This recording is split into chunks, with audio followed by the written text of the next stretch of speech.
Assalamu alaikum and welcome to week 6. It's crazy that we're this far, maybe it's 7.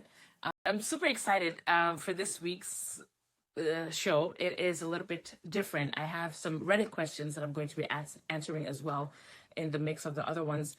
And if you're new here, this is a live show where people send in questions and I answer based on what I would do if I were in their shoes as a financial coach. So it's just your homegirl talking to you and giving you my 2 cents. So if you have any questions and you're in the chat, feel free to send them over there. I am smiling because I am happy and I'm grateful to be here. So that's why.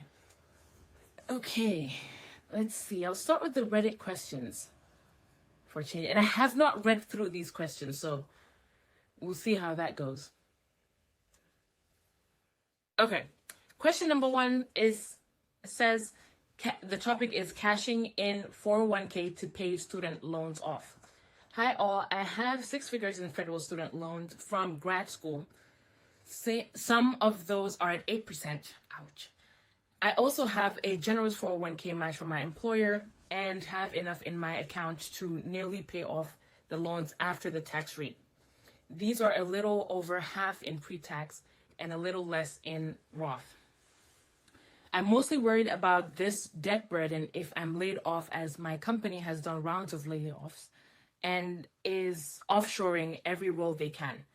Would it be a bad idea to cash that in to protect myself in case of unemployment? I do also have a mortgage, but at a sub 3% rate. I'm also worried if the market tanks that this ability would go away. Thank you. There's a lot going on here. First, I would say it's incredible that your employer has a generous match. Long story short, I will not cash out the 401k. The person doesn't mention their age, but I'm assuming they're still early mid-range of their career and they're not at retirement age yet. But I would not cash out my 401k for a few reasons. One is because when you take out the money, you're going to be taxed because part of these are not in traditional funds, which means they have not paid the taxes on it yet. And the second thing is you're going to be penalized. So when you add all of those together, it's going to be quite a loss that you're going to be experiencing there. So I would not cash out the 401k to pay off the student loans. I will double down, buckle down, do everything I can to maximize my income and pay off as much as I can of this debt, knowing that your company is offshoring some of your roles and laying off people, which is unfortunate. But I'll keep that in the back of my mind and double down on bringing in my income, cutting out expenses that I can to pay off this debt, because you are feeling the weight of it. And yeah, that's what I would say. I hope this situation gets better for this person. It sounds quite difficult. So definitely double down on your student loans. And because they're federal, try as much as you can to negotiate with these stuff. Like, don't give up. Try negotiating as much as you can. Call the creditors. Make sure you're trying your best to make deals and negotiating down the interest rate and other things of that nature. But do everything you can except for touching your 401k. The last thing I would mention is if you could also reduce your contribution towards your 401k because you are in such a difficult situation, do that as well. So I would do that if I were in your shoes. Good question. These Reddit questions aren't that bad. Next one says, let's see.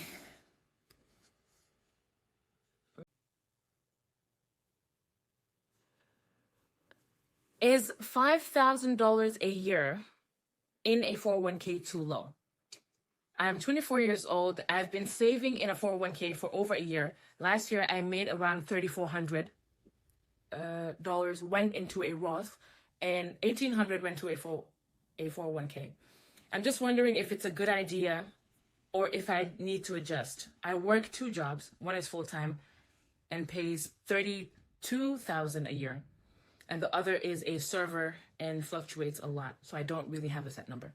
Essentially, I put about 80% of my server money into a 401k, and my full-time I take home. I made about $39K last year. I don't have a lot of money. I don't make a lot of money, but I want to make sure I'm comfortable when I retire. Let me put these numbers into a retirement calculator real quick, which is what I would say to this person starting off. But it's just so commendable how much they've been able to invest in their retirement given their income. It's actually very impressive.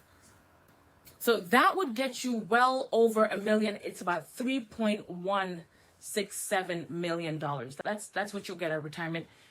This is assuming that you don't have anything in your retirement, and of course you already do. So that's definitely a good number. Kudos to you for putting so much money into your retirement. I'm using a rate of return of 10.26%.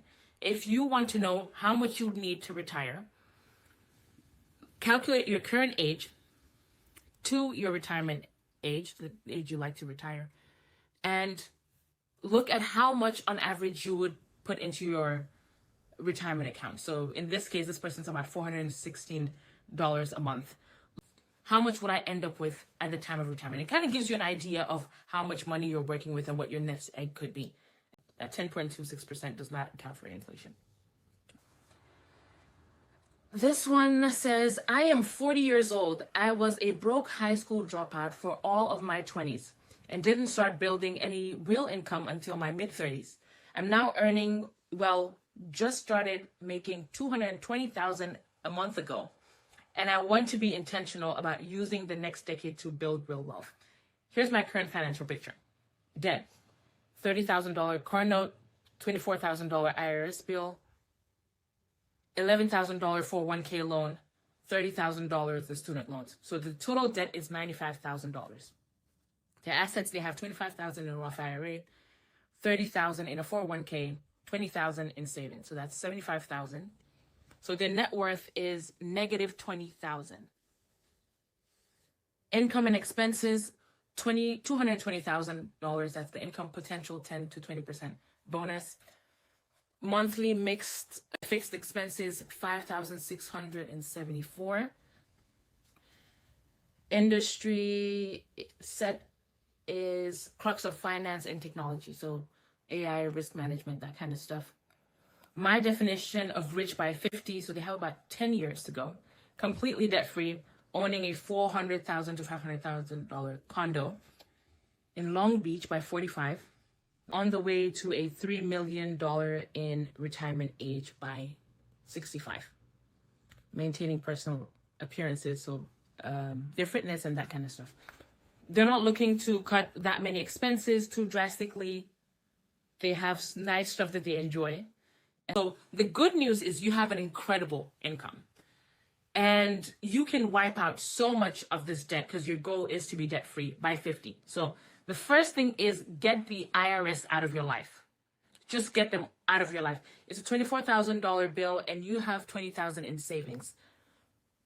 If I were you, I would take some of that savings and put it towards my IRS bill. Personally, I would take even up to $10,000 or more and get the IRS out of my life because you do not want to owe the IRS any money. They're the last people you want to have as a creditor. You don't want to owe the IRS any money. That's the first thing I would do. Next, I will look at my other debts that I have. So for example, you have a car note. What kind of car is it? If it's $30,000 is the car note, what's the value of the car? Can you sell the car and buy a cheaper car? It's not going to be the best car that you like, but it's something. And you are trying to build an incredible amount of wealth in 10 years, which is possible, but you have to make lots of sacrifices. The next thing I would look at is my car note. I'd also look into my 401k loan and my student loan. So all of those, paying attention to them, but first prioritizing the IRS for sure. We want to get those people out of our lives. The car would be my next target, perhaps, because it is something that I can sell or I can play around with and see what options I have there. Then the 401k loan as well. And once I have those debts taken care of, I'm then going to focus on two things. One is thinking about increasing your income. You mentioned that the space that you're in is incredible. It's risk management, AI. The possibility and the potential for roles in that industry is just incredible, and it's changing so fast. So I would look at how can I upskill myself? How can I increase my income? But it's in consultancy. If you're making $220,000, you have lots of potential to earn money elsewhere as well. And your bonus is trying to maximize your income so that you can use as much as you can in order to work towards these goals. So prioritize paying off your debts. still have some in savings, and then double down on investing in the market while you are exploring options for real estate.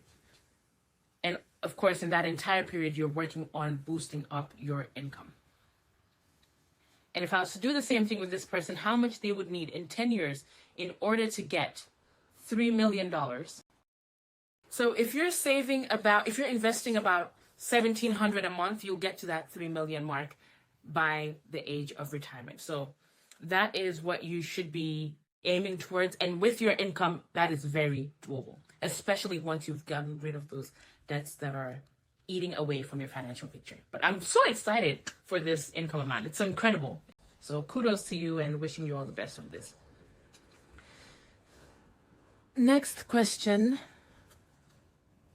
is, a lot of these are retirement related. What percentage to put in a 401k for a 26-year-old? I'm looking for some guidance on how to best use the 401k option my employer is offering me, 2% match, or any other saving vehicle. Long story short, I just started a new job paying well above 100k, and I feel it's a great time for me to start using options like 401k. I am leaning towards putting 15% of my gross into a 401k and possibly opening a Roth IRA on the side.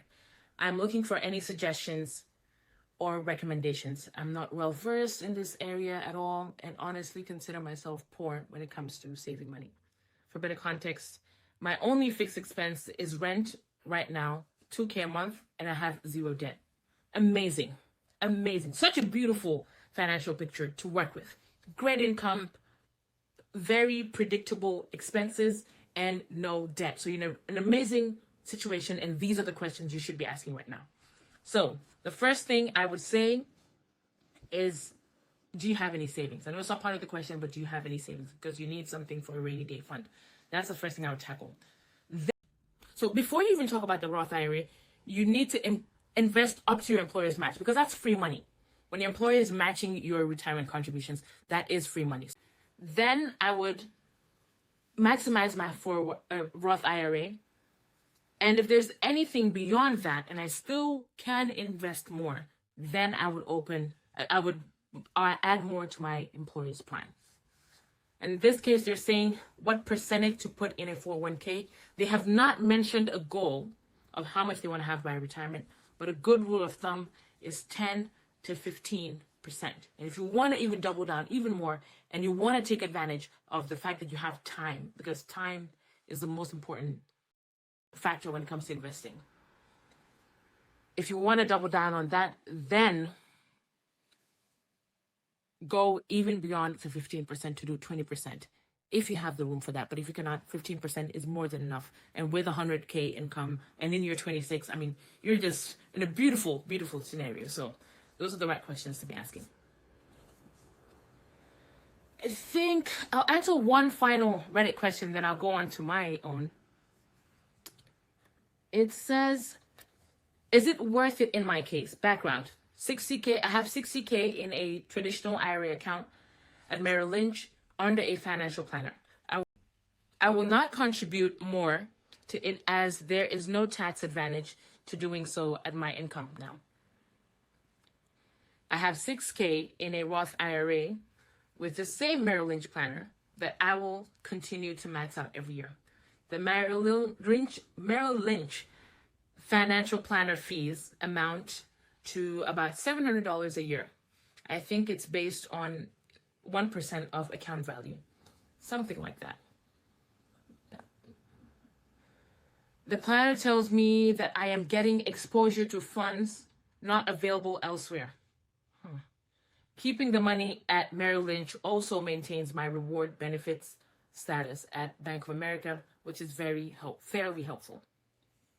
The majority of my ongoing retirement savings is in my workplace Fidelity 401k, 140 in a target date fund.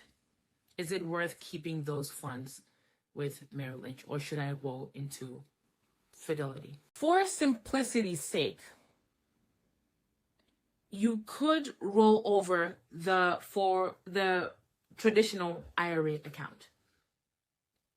into a Roth IRA account. So Roth IRAs have an annual limit of how much you can put into them, but there is a more complex option the financial planners can help you with, which is a backdoor Roth IRA. So you can explore that option if you really want to put everything in a Roth account so that you can pay the taxes once and for all and forget about it. I would try to have minimal accounts all over the place as possible. I would go, personally, the Roth option, so that some of that money that's in the traditional IRA account, I would roll some of that over, do it in increments if I have to, but moving it over into this other Merrill Lynch account that is already in a Roth.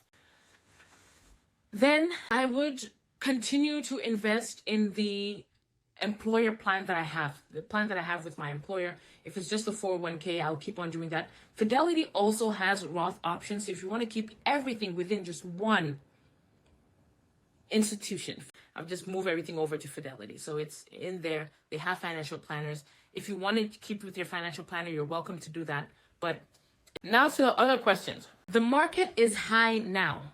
Should I invest or wait for correction?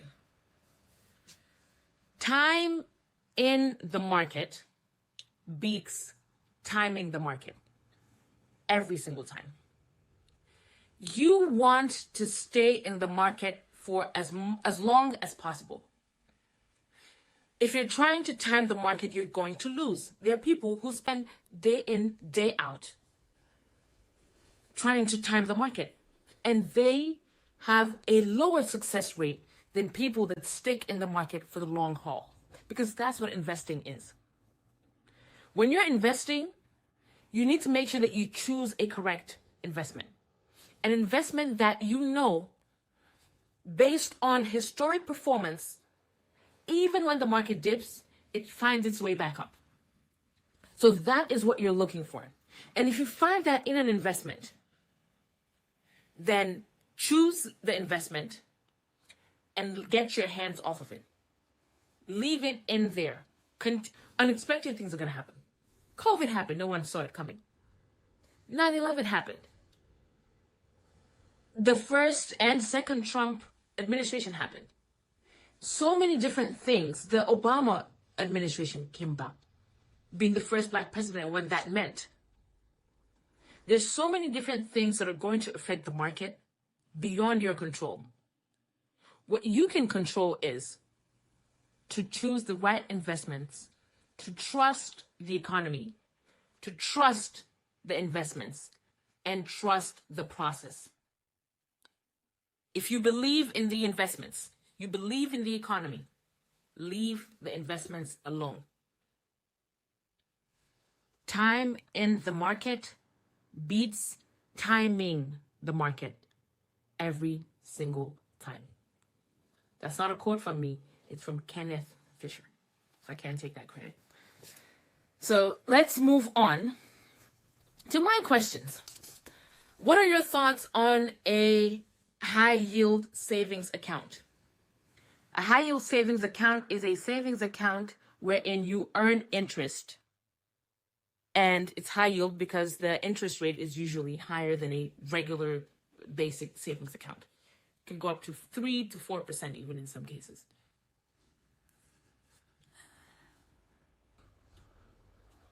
I don't promote high yield savings accounts. I denounce them because they involve riba. And as a Muslim, riba is something that is impermissible. And no amount of returns or financial gain is worth it for me personally. So even though mathematically it is better to put your money in a high yield savings account versus just leaving it in a regular savings account that has zero interest, Islamically, it's not worth it to me. And my philosophy when it comes to managing money is that we prioritize barakah, because barakah goes beyond the spreadsheets, and barakah goes beyond the calculators. And barakah is where things happen that the regular and average human mind, and any human mind, even the amazing ones, cannot explain, because it comes from Allah. And there's no barakah in something that Allah has made haram.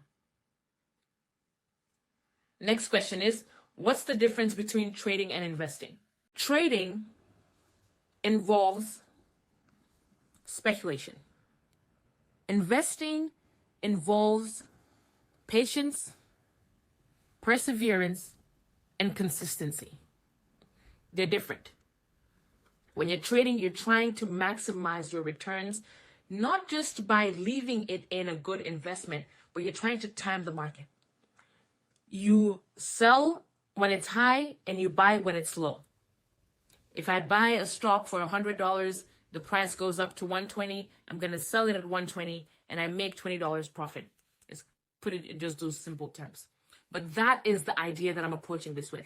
Whereas investing, you say, this investment over the last 20 years has gone on average about 10% in ROI, return on investment. So if I put $100 in there and it goes down next month by 10% and it's at $90, I'm not going to freak out because I know that in the past, historically, it's bounced back up. And this is just what happens in the market. It goes up and down. So as an investor, I'm going to leave it there and ride the wave back. I am working towards my goal. Those are some of the differences. Next question is, I've been a stay-at-home mom for many years and want to get back into the job market. How should I go about this? I have a few questions. What were you doing prior to being a stay-at-home mom? What are some things that you enjoy doing? What qualifications do you have or would you be interested in pursuing? Those are all the questions that I have. And I would start by you being curious about that with yourself. What are some of the things that I'm interested in? What would I like to explore? And it doesn't mean that the first guess is going to be the golden ticket. That doesn't mean that. But it does mean that you're going to start trying different things. Ask yourself those questions. And based off of the answers that you come up with, if you say, I like creativity, I like doing different things with my hands, then explore. What would I like to do with this? Would I like to go in the job market or do I want to start a business? So just get curious. And if you've been a stay-at-home mom and finances have not been an issue, this is an assumption I'm making because I don't have that context in this question, but if finances have not been an issue, then I'm assuming they're still not an issue. And that gives you the environment to be able to test things out. Start a business. Do freelance work. Get a part-time job. Volunteer somewhere. Try different things that pique your interest and see what's going to land, what's going to settle with you. If you already have something that you used to do previously and you know that was your thing, then how can you get back into that? Because depending on how many years you've been out of the game, you might need a refresher. So you might take a course. Next question is, what are your thoughts on living with your parents now that I've graduated and have a good job? This is a question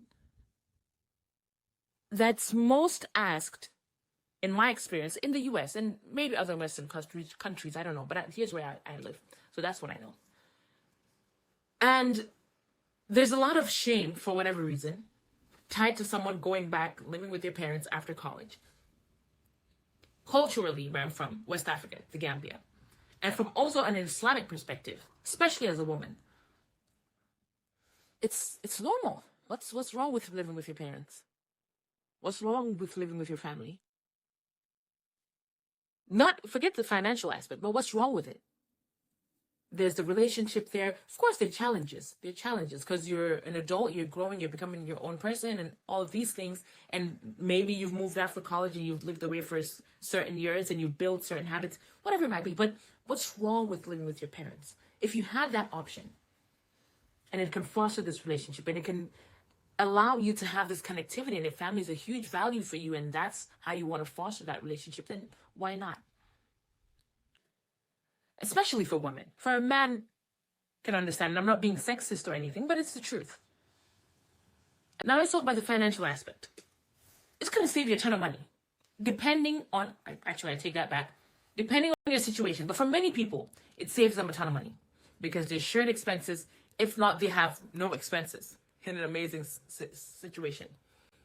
But if you're saying, I want to learn how to build responsibility and I want to live with my family, then contribute towards the bill, even if they don't ask you to do so. Contribute towards serving your family. Those are all things that you can learn to be responsible with. Being responsible is a decision that you have to make. And yes, maybe if you move out, you're thrown into the gutter, you have to figure it out. But if you have that cushion, and as an individual, you've made the decision that I'm going to be responsible, and I'm actually going to take steps to continue to be responsible, then you living with your parents and saving on those extra expenses and having the opportunity to serve parents, even thinking about the role that parents play, the maqama, the position the parents have in Islam, you living with them, you have that opportunity to be able to serve them and to be able to do good with them. I'm assuming this person's single because they didn't mention anything about any relationship. But if you're married or something, that's a completely different conversation. Nothing's wrong with that girl. Move back home if that's what you want to do. Next question is, what is the difference between a financial advisor and a financial coach? Love this question. In short, a financial advisor focuses on the behavior of your money. How well is your money doing in the stock market or in other investments? What have been the ups, the downs? This is your goal. How much do your returns on average need to be in order to get that goal? All of those more detailed things is what a financial advisor focuses on. The behavior of your money. They focus on other things as well, but the crux of it is the behavior of your money. Whereas a financial coach focuses on your behavior. How well you manage money. What your financial habits are. What your beliefs are around money. That is what a financial coach focuses on. That's the difference. I'll end with this question. What's one money habit that changed your life that no one really talks about? Amazing. I love this question. The one habit that changed my life when it comes to managing money is choosing reality. What I mean by that is facing the facts, accepting the situation, choosing the truth, even when it's uncomfortable. That looked like to me looking at my bank statements. That looked like to me looking at my investments. That looked like to me looking at my savings. That looked like looking at my bills. Choosing reality, because that is what I'm living in. If I don't know where I am, then it's going to be very hard for me to create a strategic plan to get to my goals because I'm shooting in the dark. If you have debt and you're avoiding your debt, you're not choosing reality. I struggle with this sometimes, especially when it comes to trips, because I love to travel, but traveling is expensive. And I struggle with this when I know how much the trip is going to be, but I'm in denial about it. I don't want to admit that that's how much the trip is going to cost, and it always backfires. So that's the one financial habit that has changed my life that no one really talks about.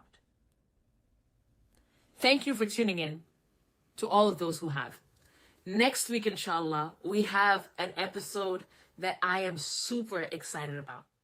I have 3 Muslim women who are married coming on to talk about marriage and money. Muslims, women, maybe the men as well, love to talk about marriage. So the guest episode is going to have a panel of 3 lovely women in different stages in life. So we're going to have a nice variety of responses, of perspectives.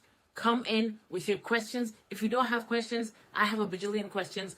So don't worry, just listen in, share the message, Let your friends and family know. I am super excited for this. You definitely don't want to miss out on it. If you have a question for them, submit it at financegirly. I can't even say my own website name. financegirly.com/show. If you want to work with me, one-on-one coaching, schedule a free consultation. 30 minutes, let me learn about your situation. What's going on? How can I serve you? Where are you trying to go? And how can I support you on that journey?